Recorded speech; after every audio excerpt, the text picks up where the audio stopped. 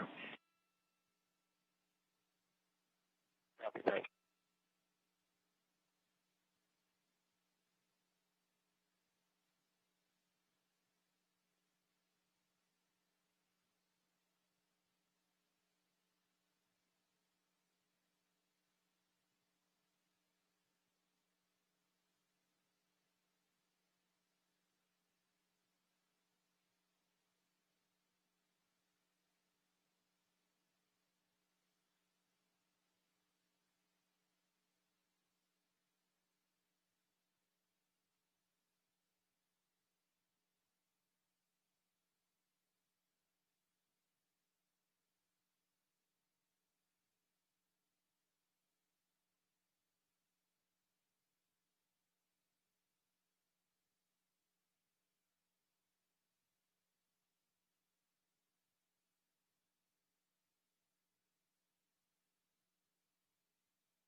This is Mission Control Houston. You're looking at the inside of the International Space Station. What you were hearing before were just some of the audio and video checks, just making sure that everything's synced up so that we get the best views and the best audio possible for when Bob Behnken and Doug Hurley come through that hatch. We're working towards a hatch opening now. You can see Chris Cassidy down the pressurized mating adapter. That hatch will open up to the international docking adapter. On the other side is the Dragon hatch. Cassidy working through those procedures after pressure equalization was complete. Now expecting around the order of 10 to 15 minutes maybe until we finally get that hatch open. So we'll stand by, keep those views coming from the inside of the International Space Station to welcome Bob and Doug aboard.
This is Mission Control Houston. You're looking at the live view of the inside of the International Space Station Flight Control Room.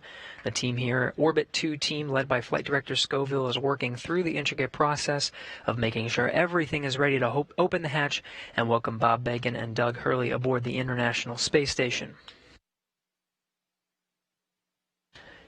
It's been a journey so far to get to this point. More than 2 hours ago, made contact and capture with the International Space Station was the Dragon vehicle, the Crew Dragon vehicle, with Bob Behnken and Doug Hurley aboard, 9:16 a.m. Central, 10:16 a.m.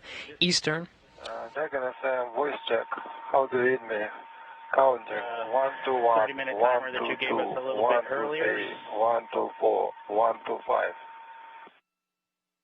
Here, and then give you a go to come back on board.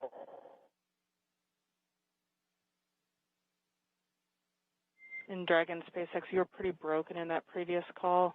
Here's some stations with the ground too. I don't hear Dragon. I think you're being summoned by the Russian crew.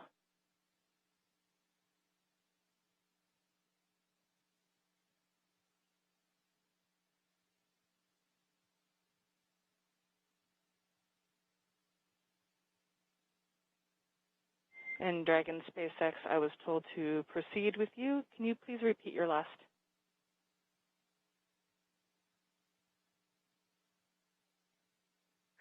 Yeah, Anna, just wanted to double check with you to make sure you had copied our last and that we were still good on that estimated timer that you gave us for 30 minutes. It looks like we've got about 10 minutes left. So we'd like to pick up in section 2 of 4.400. Checking.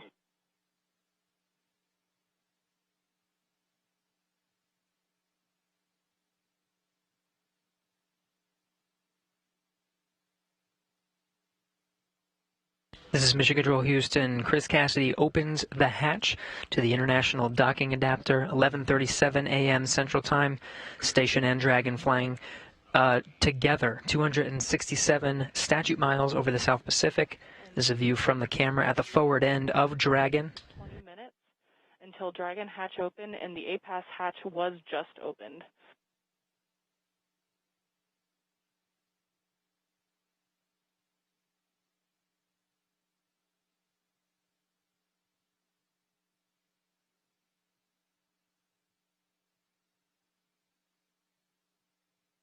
Again, 11:37 a.m. Central. The hatch to the International Docking Adapter was open. You see Chris Cassidy there poking his head in. That's the camera at the forward end of the Dragon. Now only one hatch separating Bob Behnken, Doug Hurley from Chris Cassidy, who you're seeing here from those Dragon views. Expected time to open that hatch is about 20 minutes from now.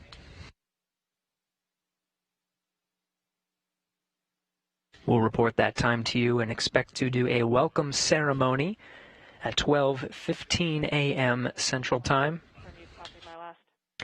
1:15 p.m. Eastern.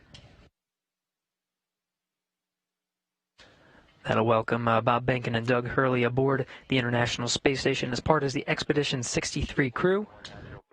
We'll get to hear some words from them and have some VIPs here in Mission Control Houston to provide words to the teams that oversaw the entire mission and the crew aboard the International Space Station. Station Houston, we copy the hatch open, no condensation, thanks.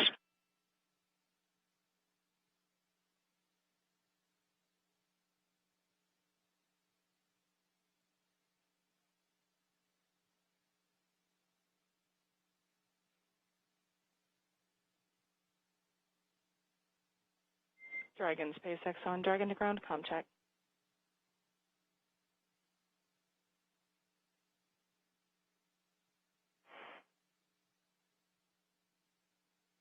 Dragon to ground, how us?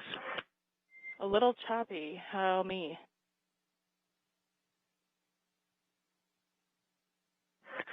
You are loud and clear. We'll put section 2 of 4.400 in work. We copy all, thank you, and please give Anatoly a call on Big Loop.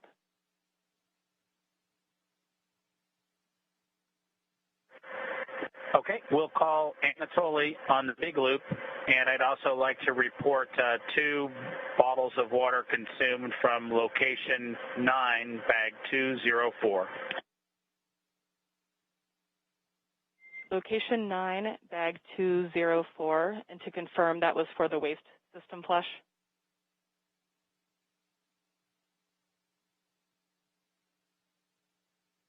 One for the waste system.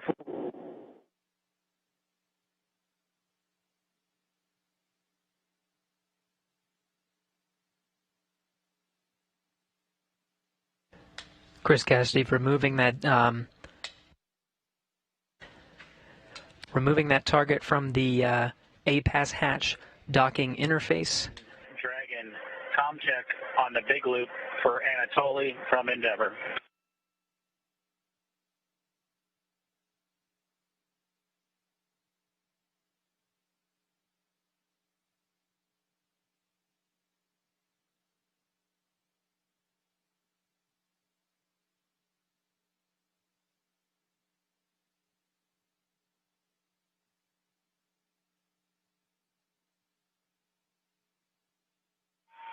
Dragon FM, voice check. How do you read me? Counting 1 to 1, 1 to 2, 1 to 3, 1 to 4, 1 to 5. Anatoly, Endeavour has you loud and clear. How copy? Copy, Houston. They have me loud and clear. Good to hear your voice.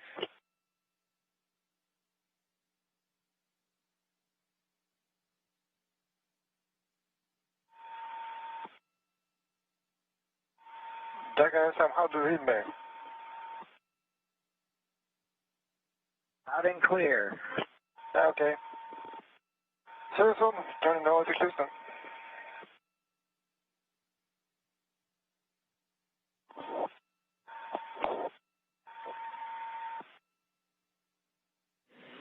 And all players from Houston, that completes the comm checks. Thank you. Copy. Copy.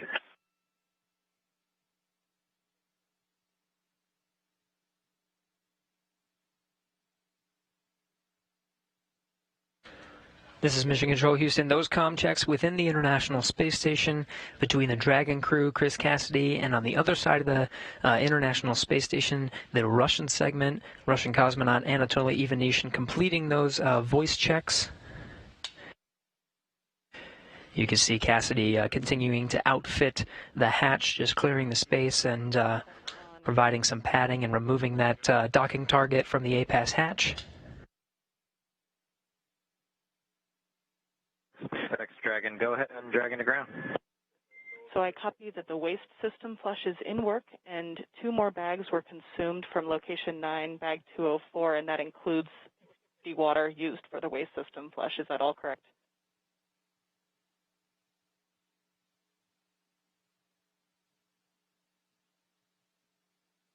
From bag 204, one of which Bob is in the process of consuming, and the other will be for the waste flush. That is correct. Perfect. Thanks for clarifying. And secondly, do we have your permission to come back on board with video? Negative. We're going to need about 2 minutes. We're just wrapping up ops here right now. Copy. 2 more minutes. We will await your confirmation.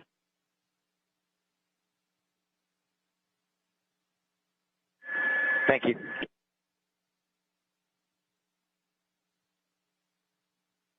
Still getting views from the infrared camera that's located right at the center of the Dragon hatch, looking at Chris Cassidy, International Space Station Commander, outfitting that hatch, getting ready for Bob and Doug to arrive. You're hearing communications over Dragon to ground. That was Bob Behnken and Doug Hurley on the other side of that hatch, inside the crew Dragon vehicle, finishing up their operations on the inside for that hatch opening, expected in about 10 to 15 minutes.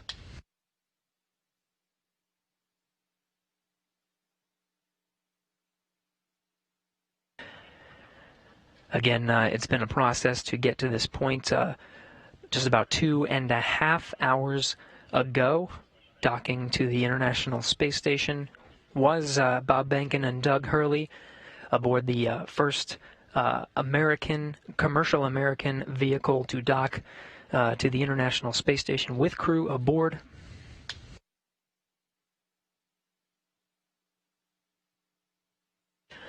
Again, we're expecting about 10 to 15 minutes to open up that hatch One more hatch separating Bob Behnken and Doug Hurley from the inside of the International Space Station, still looking at Cassidy doing some of the prep work for that hatch. We'll get some great views that Cassidy set up over the past few hours to capture this historic moment today. Be sure to stay tuned in at 12:15 p.m. Central Time, 1:15 p.m. Eastern. We'll start a welcome ceremony officially welcoming Bob Behnken and Doug Hurley aboard the International Space Station to join the Expedition 63 crew.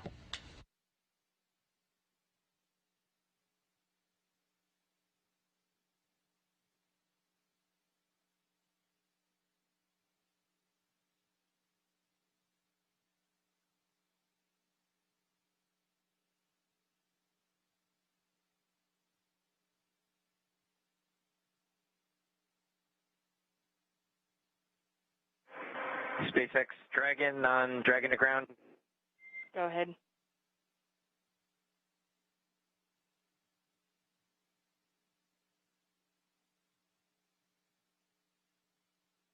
Anna, you're clear to come on board.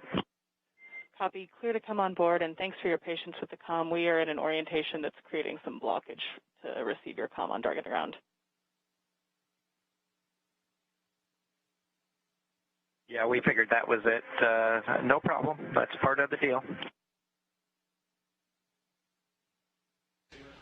Chris Cassidy giving a wave, eagerly awaiting Bob and Doug to come aboard. Just behind him, you see Anatoly Ivanishin and Ivan Wagner, Russian cosmonauts of Expedition 63, standing by. We'll be able to come aboard Dragon here in a sec, get some views from the crew Dragon. We're in a short handover of those communications from the International Space Station. Video and audio should be regaining them momentarily.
Anatoly Ivanishin in the foreground there. Chris Cassidy continuing the prep work for opening up the hatch there.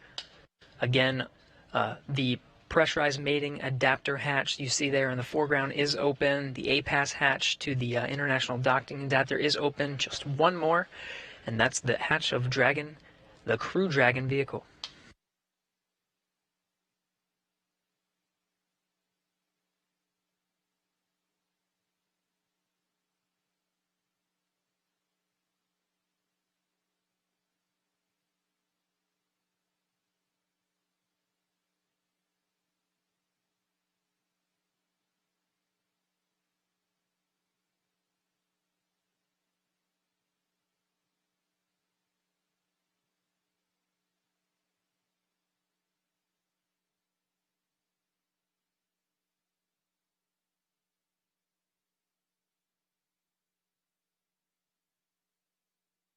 Station, space to ground 2. Station is ready for Dragon hatch equalization. Station Houston copies. Dragon call ready when you're able.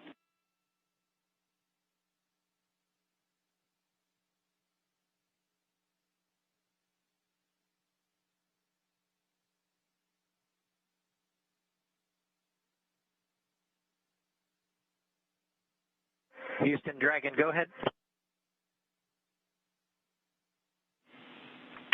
And Dragon, Houston, just looking to confirm that you're ready for hatch equalization.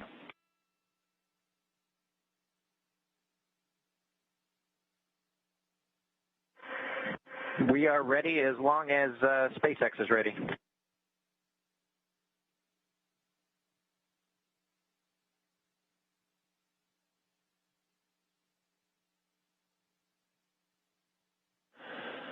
Okay, station and Endeavour, stand by for equalization. We're putting it in work. Expected equalization time, 4 minutes.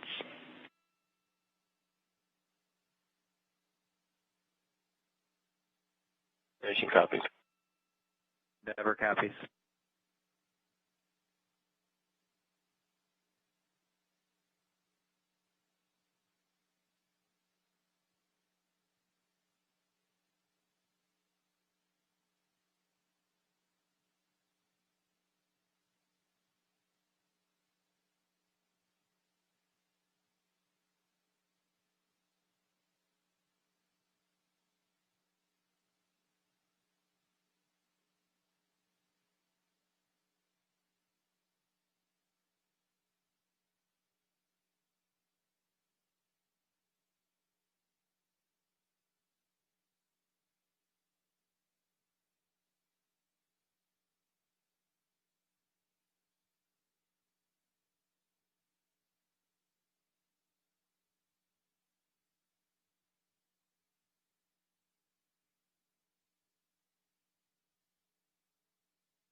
This is Mission Control Houston.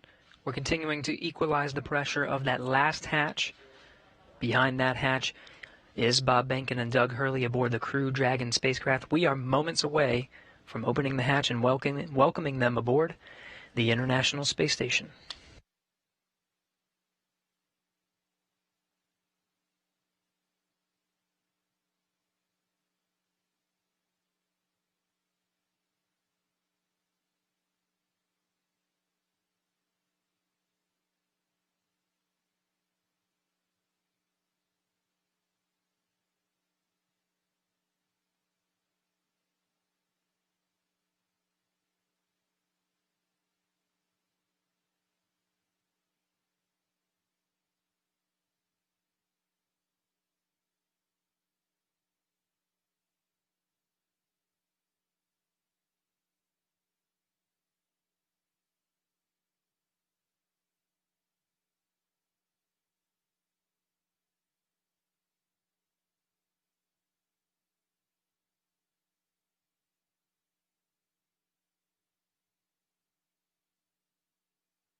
This is Mission Control Houston. If you're just tuning in, we are standing by for confirmation of the hatch opening between the International Space Station and the Crew Dragon.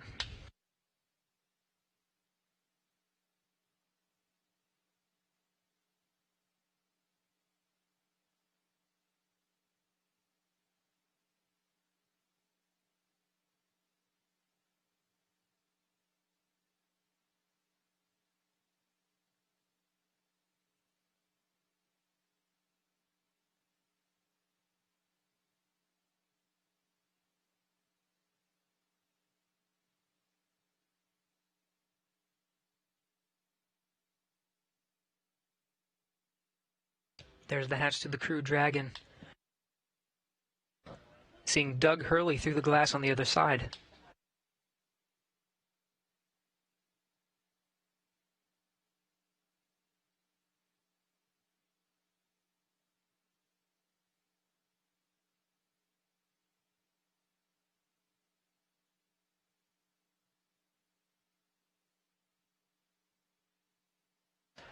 And there's Bob Behnken.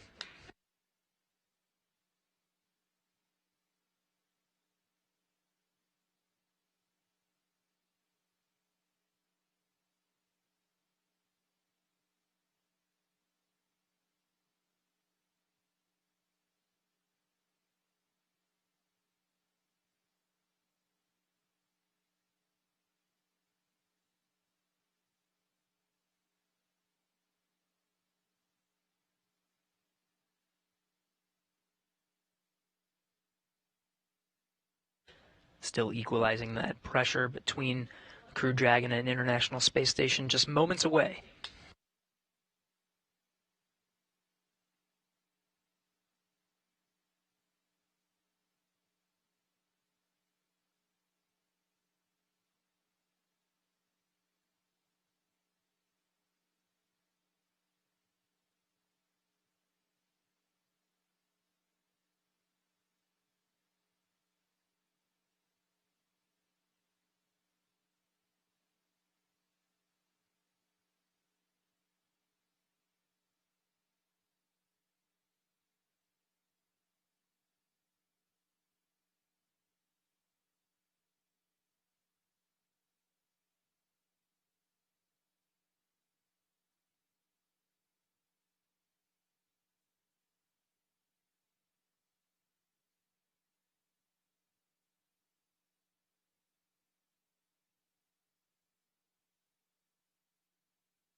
Dragon SpaceX on Big Loop. You are go for hatch opening per the decal, followed by the remaining actions in your procedure 4.400.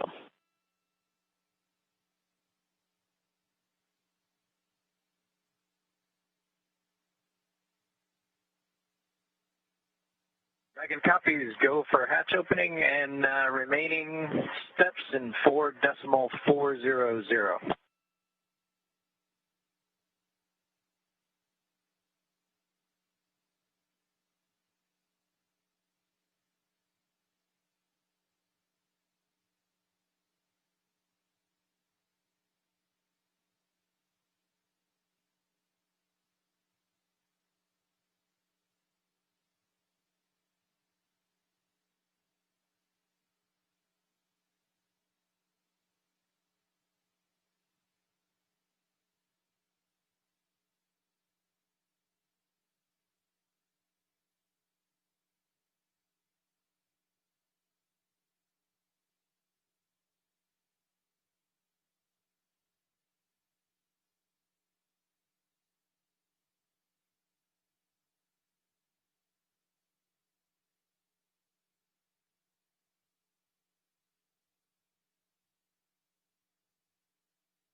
And with that, the hatch is open 12:02 p.m. Central Time, 1:02 p.m. Eastern. Bob Behnken and Doug Hurley opened the hatch to the International Space Station after launching from American soil on a U.S. vehicle for the first time in 9 years, the first time ever for a commercially built spacecraft.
If you're just tuning in, the hatches are open between Dragon and the International Space Station. International Space Station Commander Chris Cassidy now talking with Doug Hurley and Bob Behnken aboard the Crew Dragon spacecraft. That hatch open at 12:02 p.m. Central, 1:02 p.m. Eastern.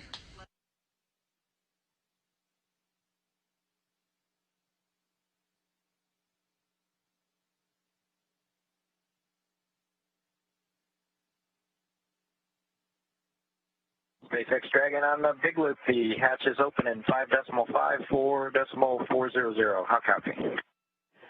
I copy. Hatch is open. Great to hear. Thanks.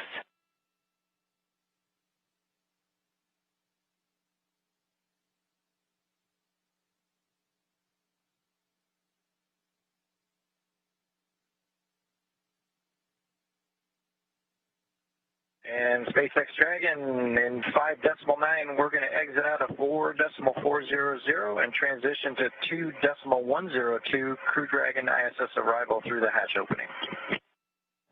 I copy. With that, I understand you are complete with 4.400 and will follow along with you as you transition to the ISS procedure.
This is Mission Control Houston.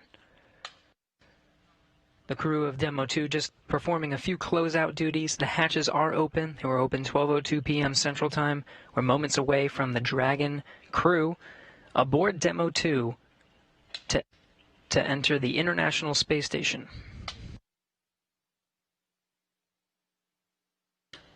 It'll be the first time that Americans will enter the International Space Station on a rocket launched from U.S. soil, built by an American company. The first time ever Americans will enter from a commercially built spacecraft.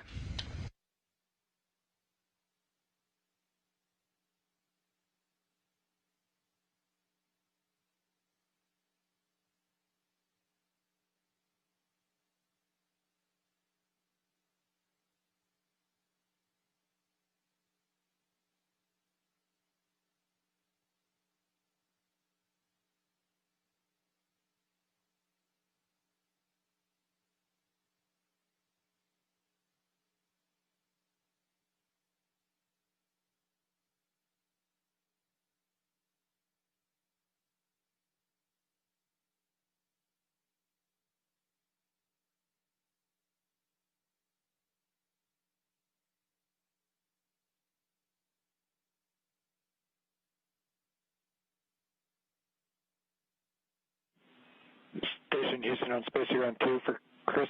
When you're able, we're just looking for a quick voice check on the mic.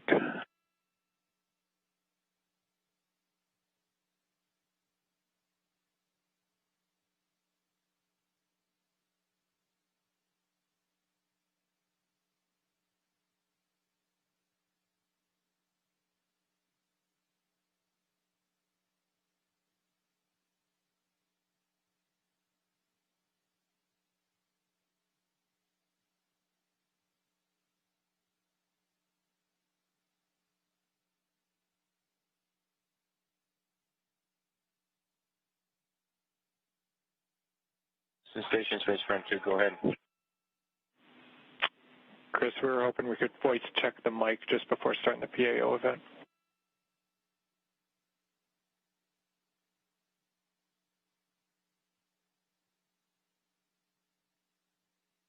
Okay, copy that.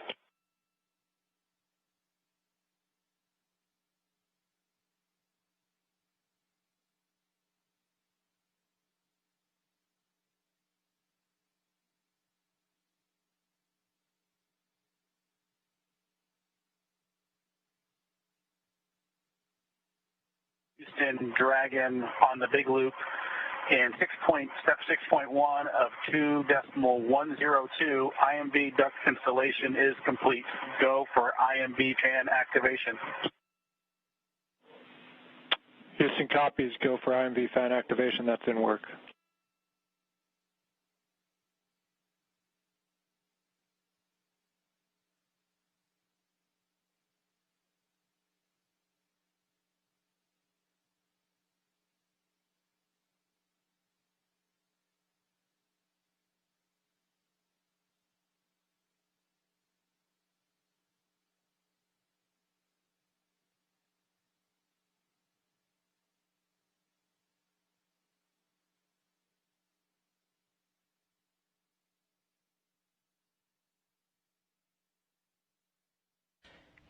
If you're just tuning in, you're getting a live look.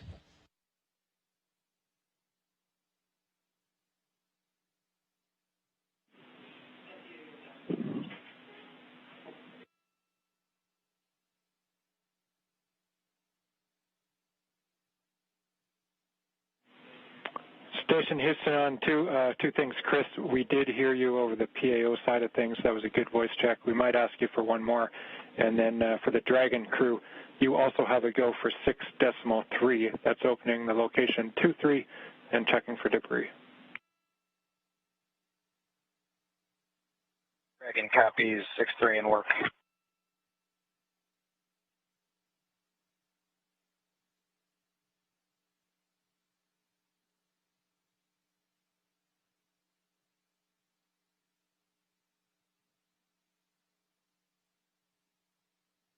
If you're just tuning in, you're getting a live look. On the left of your screen is a look inside the Crew Dragon on the Demo 2 mission. On the right, the International Space Station. Bob Behnken. Dragon on the big loop. We are ready for 6.4 and section 4 of the LIO instructions.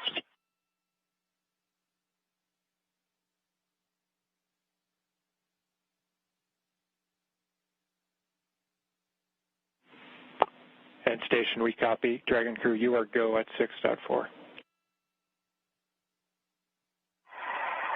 In work.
This is Mission Control Houston.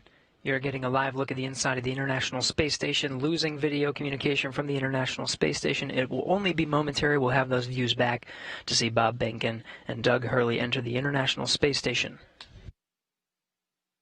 When they do, it'll be the first time that humans will enter through this hatch for the first time in 9 years.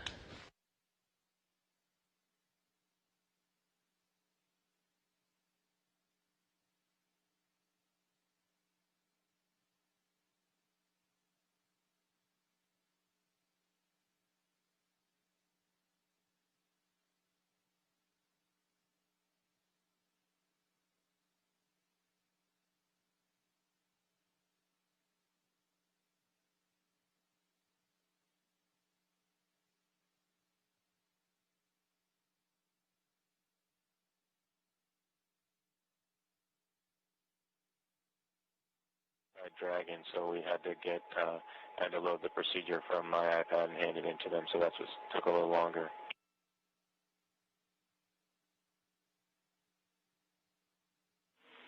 We copy, Chris.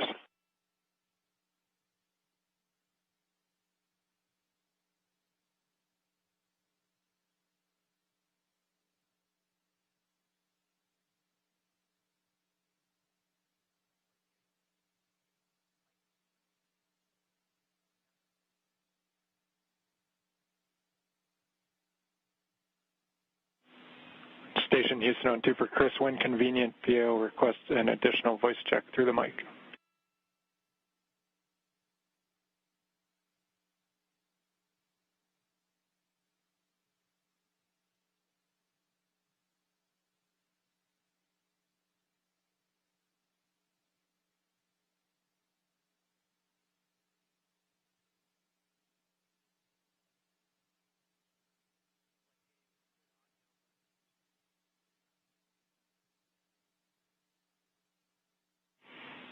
And Chris, we're not hearing you in MCC. We are apparently getting it through to PAO. Just stand by.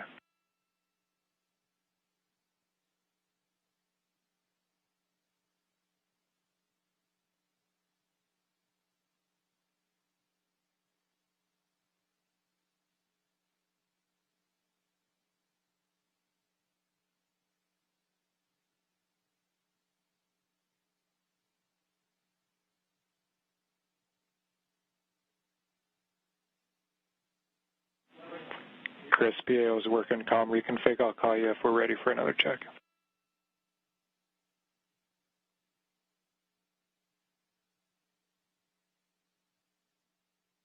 Houston and SpaceX Endeavour in 6.5 LIO cartridges sealed and installed. SpaceX copies.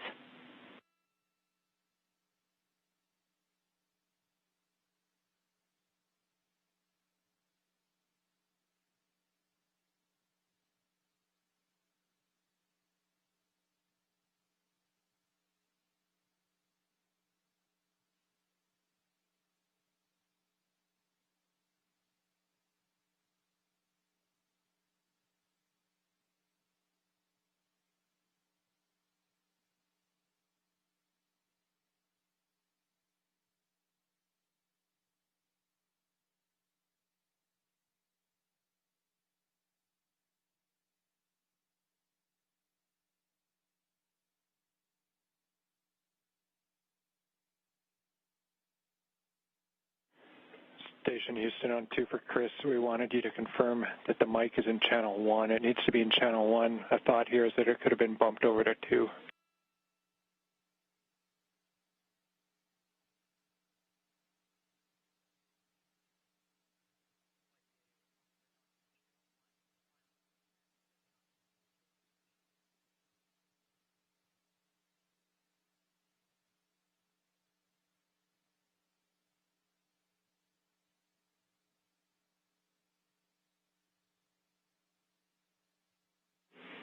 And Chris, we see you trying. We're still not hearing you in MCC. We're working on it.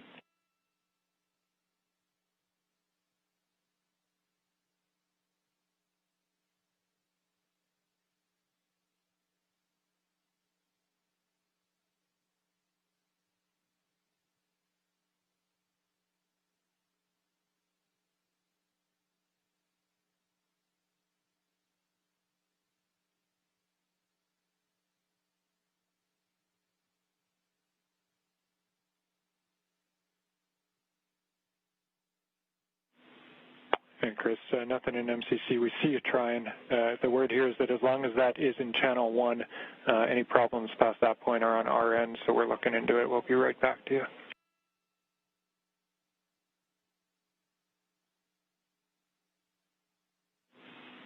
Station Houston, we're ready for another voice check through the mic.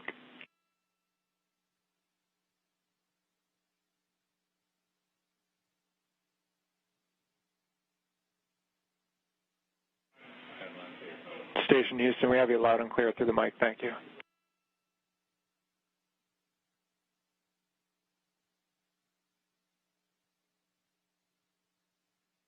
SpaceX Dragon on the big loop in 7.1. SpaceX here.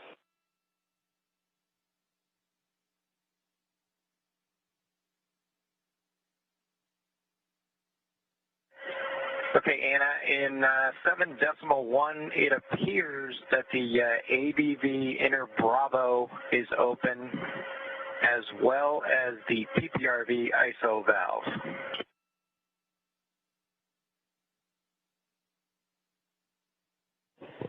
I copy that AVV inner Bravo appears to be open, as well as PPRV ISO valve.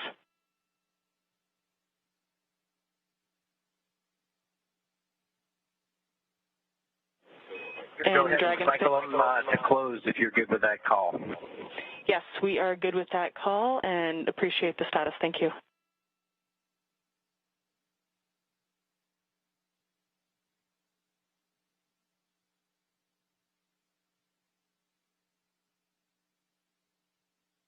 This is Mission Control Houston. If you're just tuning in, hatches were open at 12:02 p.m. Central Time. We are moments away from Bob Behnken and Doug Hurley entering the International Space Station.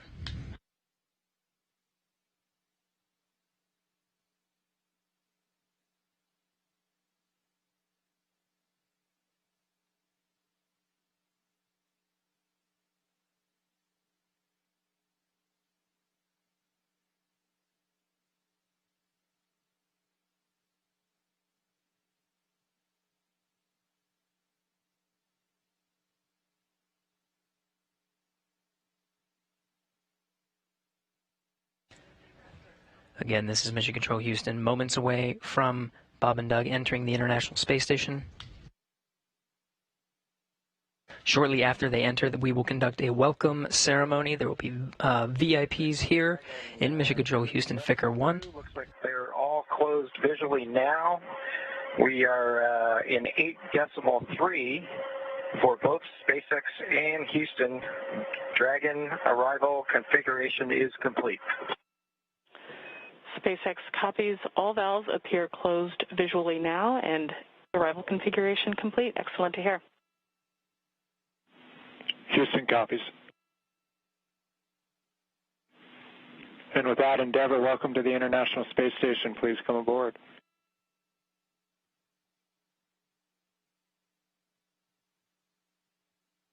Endeavour copies with pleasure. We'll be there in a second.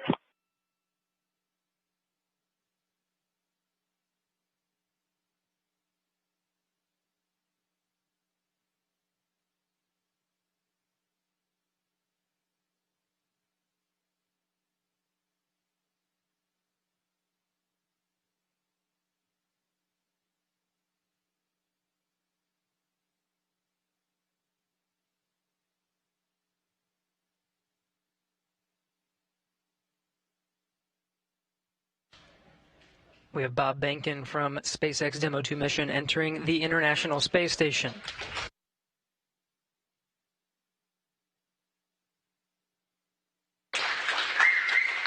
Followed by Doug Hurley.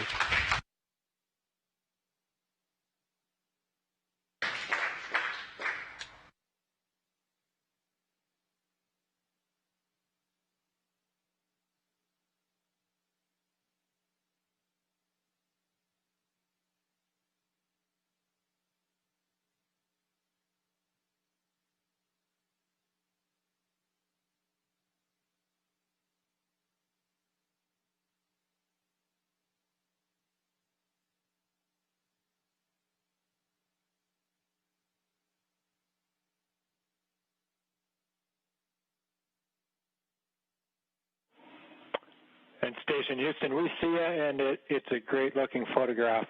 So thanks for that. Stand by one. We'll call you when we're ready for the event in the next few seconds. Got a whole bunch of very happy and grateful people making their way into MCC right now.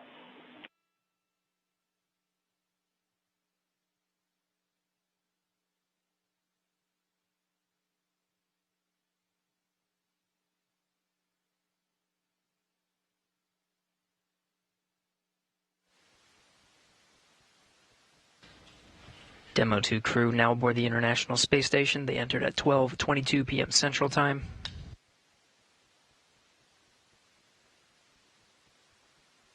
The station at the time was 262 statute miles over Turkmenistan.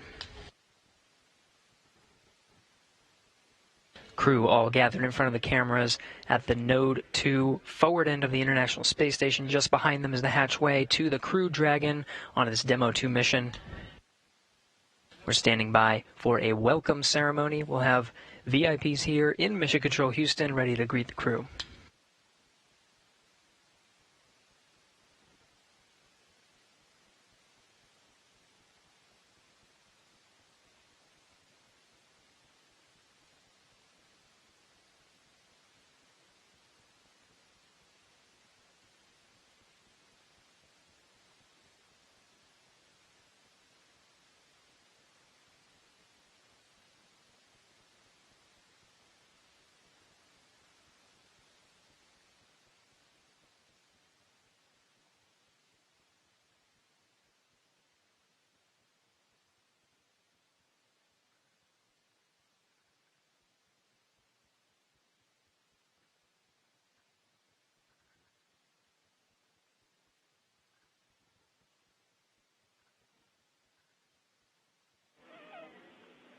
And Station, we're just about ready. Stand by.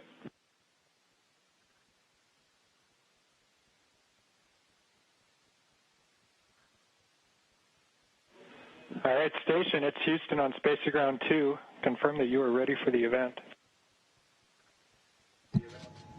Houston, this station, we are ready for the event. Copy that. And, sir, Administrator Bridenstine, welcome to MCC. Please call Station for a voice check. Station, this is the NASA Administrator. Can you hear me? We hear you loud and clear, sir. Welcome to the space station. Thank you, Chris. It's good to see you. And welcome to Bob and Doug. I will tell you, the whole world saw this mission, and we are so proud of everything you have done for our country and, in fact, to inspire the world.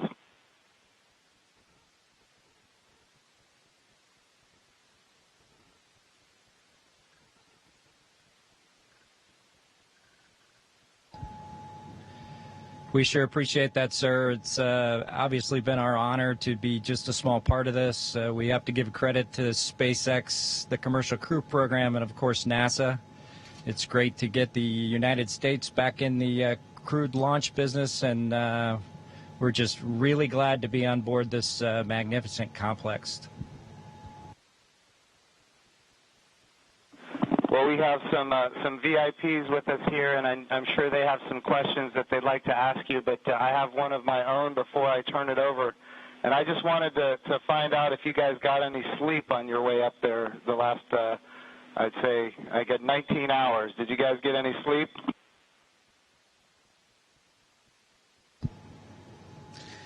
Yeah, I think a lot of folks in Hawthorne were asking the same question, sir, but we did get probably a good 7 hours or so opportunity for sleep, and I did succeed at sleep, and Doug did as well. So the first night is always a little bit of a challenge, but the Dragon was a slick vehicle, and we had good airflow, and so we had an excellent evening, and just excited to be back in low Earth orbit again.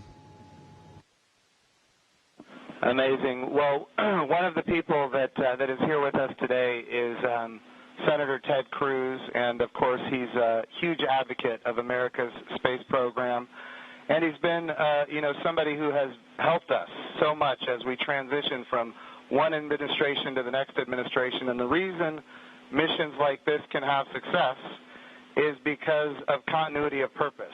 And Senator Ted Cruz was a leader on a bill called the the NASA Transition Authorization Act.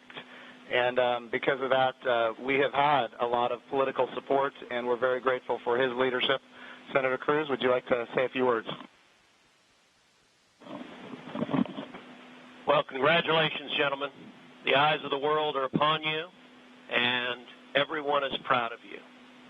All of America is watching you, and today and yesterday represent big, big days.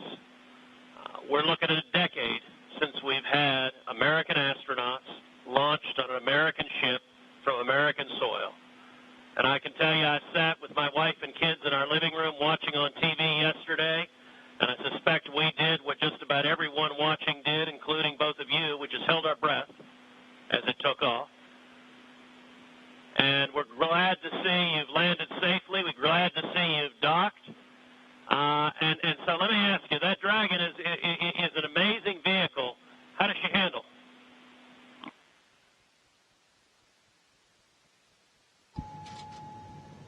It flew just like it was supposed to. It was we had a couple opportunities to take it out for a spin, so to speak, once after we got into orbit last night, and again today about 20 minutes before we docked. And my compliments to the folks back at Hawthorne and SpaceX for how well it flew. It is exactly like the simulator, and we couldn't be happier about the performance of the vehicle. What do you guys hope to accomplish in your time on the International Space Station?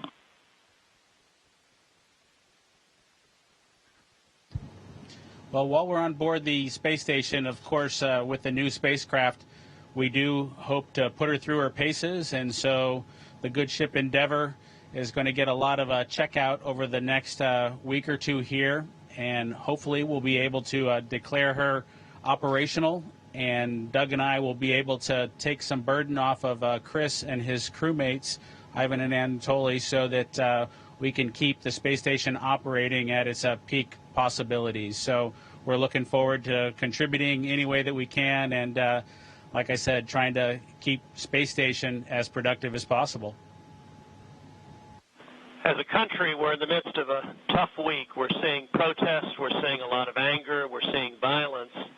And I have to say, this launch and y'all's docking is a powerful inspiration of what we can do when we come together, of the power of unity, the power of ingenuity. And so I guess the last question I would ask you is since you have the opportunity to address, in particular, all the young people in America, what would you tell them in terms of what we can do when we can come together?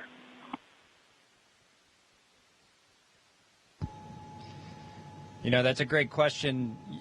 9 years ago, just about exactly 9 years ago, we docked with Atlantis on STS-135, the last flight of the Space Shuttle program, a 30-year program.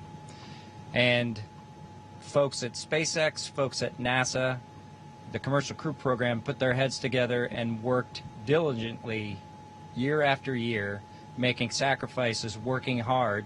And then 9 years later, American launch capability was restored, and this is just one effort that we can show for the ages in this dark time that we've had over the past several months to kind of inspire especially the young people in the United States to reach for these lofty goals and work hard and look what you can accomplish. Thank you, gentlemen. God bless you. Thank you, Senator Cruz. We have another very special guest here that represents the Johnson Space Center. And, of course, it's my good friend from the House of Representatives, Dr. Brian Babin. And I want to be clear, he also was a big part of the NASA Transition Authorization Act, which gave us the continuity of purpose to make this happen today. So, gentlemen, here is Dr. Brian Babin from the state of Texas. Thank you. So great to be with you guys. I was at the launch yesterday. I just want to say a huge congratulations. And, you know, there was a thunderstorm that blew in about 30 minutes or 45 minutes or so before liftoff. and it was in doubt there for a minute, but it was just an enormous achievement. I just want to say thank you for you guys. Really appreciate what you're doing for America, and the crew that's already been up there, Chris, and your two fellow Russians. To give you a great big thank you as well. And I have a son who was a Navy SEAL, and I want to thank you for your service there too, Chris. And also, I would like to just see what I know you've said that the craft, the Dragon, handled very well, but I want to see how it compares with the space shuttle. If one of you would address that, I would appreciate it.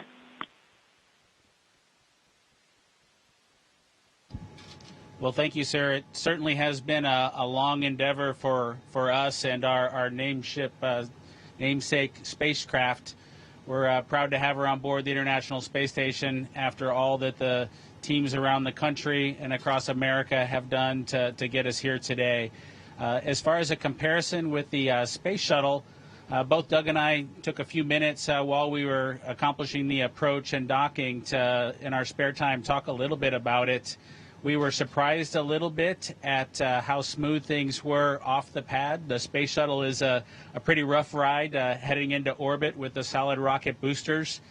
And our expectation was, as we continued with the flight into second stage, that things would basically get a lot smoother than the space shuttle did. But Dragon was huffing and puffing all the way into orbit, and we were definitely driving or riding a Dragon all the way up. And so it was not quite the same ride, the smooth ride, as the space shuttle was up to MECO. A little bit less G's, but a little bit more alive is probably the best way I would describe it. Anything else, Doug? No? Sounds good. Bob, what is MECO?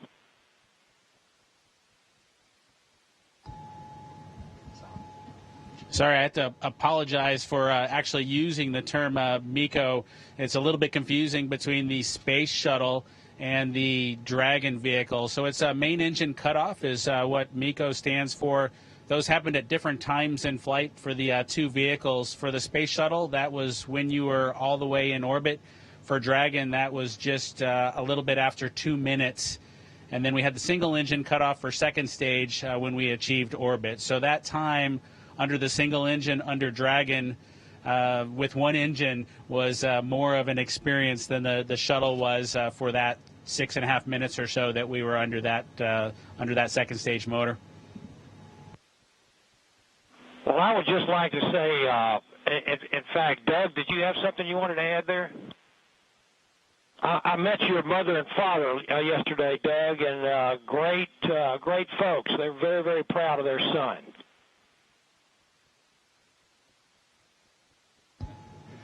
Yeah, that's pretty cool. Hopefully they enjoyed the launch. I know for parents, it can probably be pretty nerve-wracking for them to experience a launch. This was their third, so I'm glad everything went okay, and hopefully it was a good show. We haven't obviously heard or seen any video yet, but we're looking forward to seeing the launch replayed sometime.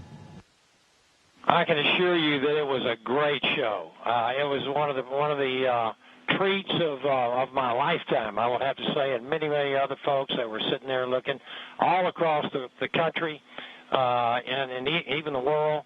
And I can tell you, as Senator Cruz said, we've gone through some really, really rough times over the last few days, and to have that successful launch, the public-private partnership between NASA and SpaceX, and you guys being so well trained and having it go off without a hitch was a tremendous blessing for our country.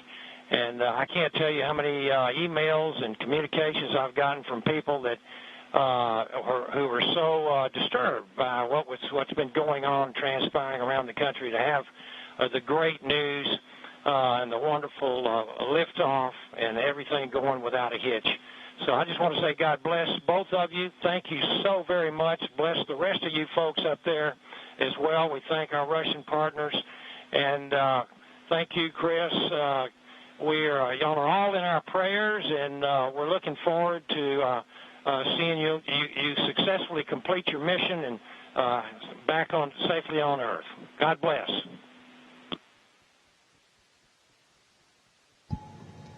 Thank you very much. Yeah, and just so you guys are aware, the show was in fact spectacular. The ratings on NASA TV beat everyone else. Not just some of them, it beat all of them, and that includes, just so everybody is aware, the whole world saw this. It trended #1 on Twitter. It was the #1 thing talked about on social media in general. This was an amazing moment, and it represents a transition in how we do space flight from the United States of America. NASA is not going to purchase, own, and operate rockets and capsules the way we used to. We're going to partner with commercial industry for access to low Earth orbit, and those partnerships are going to enable our providers to get customers that are not NASA and drive down our costs. And we're going to have numerous providers that are competing on cost and innovation and safety.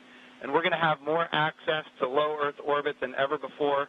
And this business model, now that it's been proven on commercial resupply of the International Space Station, now commercial crew to the International Space Station, this model is going to apply, and I know Senator Cruz has this near and dear to him, when we go to the moon. And, of course, when we go to the moon, it's going to be done because of the great people here at the Johnson Space Center and so many other centers across the United States of America. But when we go to the moon, we're going to land on the surface of the moon with commercial landers. And, of course, we're very proud of the Commercial Lunar Payload Services Program being managed right here out of the Johnson Space Center as well, so that we can take small payloads to the surface of the moon. And all of this is leading up to an amazing day where we have humans living and working for long periods of time on the surface of the moon, but doing it with a purpose. And that purpose, of course, is to go to Mars. Humanity is going to explore more and be able to go further than ever before because of the public-private partnerships. We all know that if the government is creating the demand and the government is creating the supply, we will always be limited. But when we have partners that are interested in exploring commercially and doing the things that are necessary, to get capital investment, then we're all going to end up better. So I want to just say the whole world saw this. This is a new era in human space flight, and we are so grateful for the service of not just our 2 astronauts that embarked on this mission, but the 100,000-plus people that participate in it, in this mission, everything from the suppliers to the main contractors, to the NASA team, the SpaceX team. What an amazing day for our country and, in fact, for the world. I'm going to turn it over for a second to my deputy, Jim Morehard, who's been a great deputy at NASA.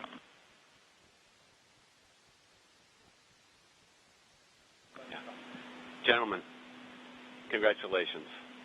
You know, Jim's mentioned going to the moon. And yesterday and today, one, you've inspired the Artemis generation, which is our next generation. And that's what this is about. It's really bringing the children that we've got and our grandchildren forward so they'll be the ones that are going into deep space. This is the dawn of a new era, and we just thank you for being at the beginning of it. Thank you so much. It was absolutely our pleasure, but it's just a huge team effort across the board from SpaceX to NASA that made this all happen. We were just the lucky guys that got to fly the rocket yesterday. I have a question for Chris Cassidy. Our crew here decided to be about 3 days late. You got to work them overtime, I presume, now to get them caught up on all the activities that they missed out on. Any plans for them? Well, the day they missed out on was a good one for them to skip. It was Saturday house cleaning, but I took care of it for them. We'll catch up next weekend. But in all seriousness, we've got a few things to take care of tonight, make sure we're all safe and we know the plan in case something bad happens. And then we're looking forward to some operational stuff later in the month. Maybe we'll get outside and do some spacewalks. And our efforts in these coming weeks will be in that effort. So we're all super excited to have 2 more crewmates to the Expedition 63 team. Awesome. And, of course, here in Houston, this is the home of the astronaut office, and the Johnson Space Center is led by Mark Geyer, and I'm going to turn it over to Mark for a few comments. Thank you, Jim. Hey, it's great to see all of you there. Good to see you, Bob and Doug. I know we talked a few days ago. You look a little taller than I remember you. And but I also want to thank Anatoly and Iman and, of course, Chris for what you guys have been doing since you all arrived. And I know there's been a ton to do, and you've been really busy, and I appreciate that. So I also like this visual of our international partnership. We have had a tremendous partnership with Roscosmos, and we will continue to do so. But it is nice to see crew arrive from this side of the space station. So that was pretty cool after 9 years. I did have one question for Chris, though. What might you do to ensure that Bob and Doug stay longer? Do you have any strategy there?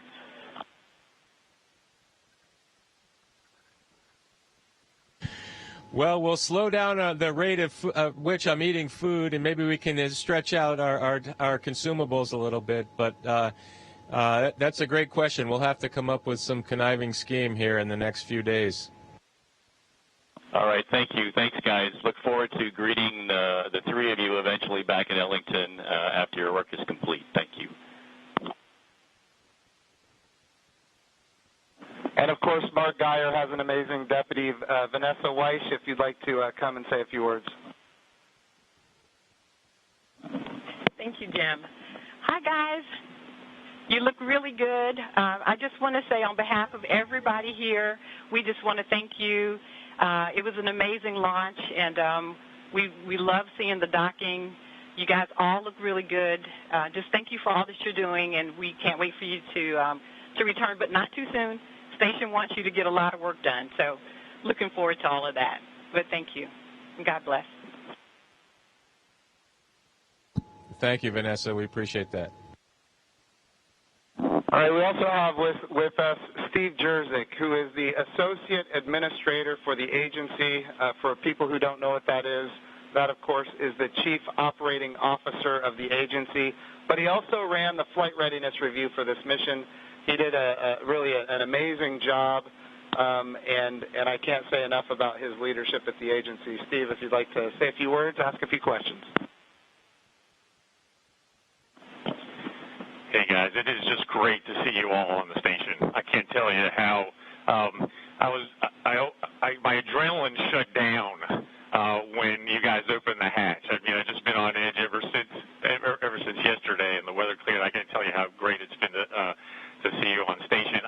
It has been a team effort. I felt like the last 2 years I've kind of been part of the team, working through issues, and it's been a heck of a year and a half with, Demo 1 and the in-flight abort test, and working through issues like parachutes and the escape system, and I just could not be more proud of the team for getting to this point.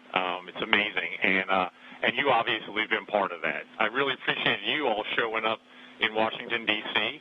at our reviews, and because the last thing we do at those reviews is look at you all, because you guys are the risk takers, and make sure you're okay with where we are and where we're headed. So I really, really appreciated that. I really appreciate your active participation in that. And I could not be more, like I said, more proud of the team, and congratulations. And it is awesome to see you guys on station.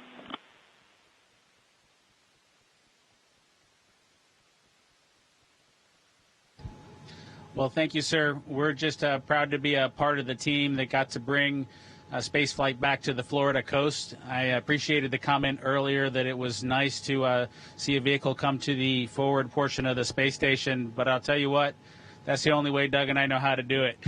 So thanks to the team for providing it to happen our way. We appreciate that. Well, Bob and Doug, just so you're aware, I'm being given the wrap signal. Doug, did you have something to say before we wrap it up here? Oh, no, sir. We're just happy to be here, and Chris is going to put us to work, and hopefully we will fit in and not mess too many things up. I have no doubt that you guys are going to do amazing work. I just want you to know the president came to the launch and the vice president came to the launch. About half the cabinet was at the launch. We had members of Congress and members of the Senate from both sides of the aisle, and this was an amazing moment of unity for the nation. It was an amazing moment for the whole world to look up. In the midst of the coronavirus pandemic and some other challenges, we were able to have this very, very special moment where we could all look at the future and say that things are going to be brighter tomorrow than they are today. And you and the NASA team and the SpaceX team gave us that opportunity, and for that we are so, so grateful. I would also be remiss as the NASA administrator if I didn't promote what comes next. And of course, this is the beginning. We are now launching to low Earth orbit again, but we will soon be going to the moon. We will be going to the moon sustainably with commercial partners and international partners. We're going to use the resources of the moon to learn how to live and work for long periods of time. Ultimately, we're going to take all of that knowledge and we're going to go to Mars. And of course, this time when we go to the moon, we go with a very diverse, highly qualified astronaut corps that includes women, which is why we call the program Artemis, named after the twin sister of Apollo, and she, in Greek mythology, was the goddess of the moon. This is the beginning. There is so much more to come, and I'm glad that our representatives of the Johnson Space Center are here because we're going to be asking them to fund this project. And what an amazing day that you guys have given us. So thank you from not just me and the people here, but from the United States of America and people all around the world. I'm more popular on Twitter than I've ever been, and it's because of you guys. Thank you.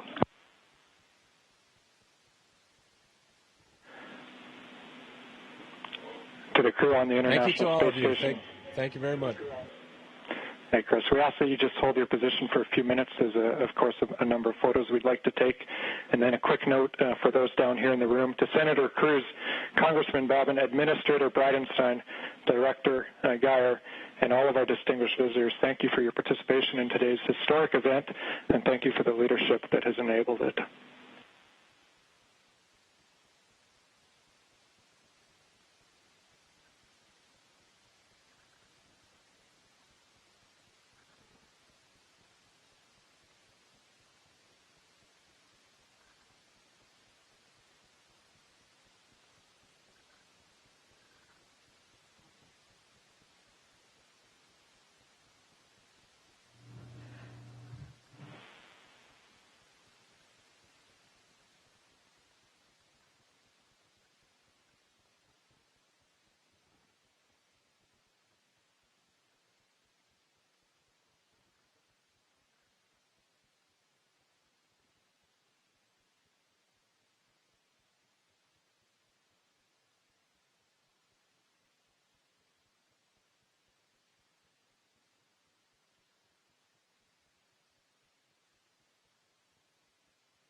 Station, this is Houston ACR. Thank you. That concludes our event as we count down to 20 continuous years of humans living and working on the International Space Station.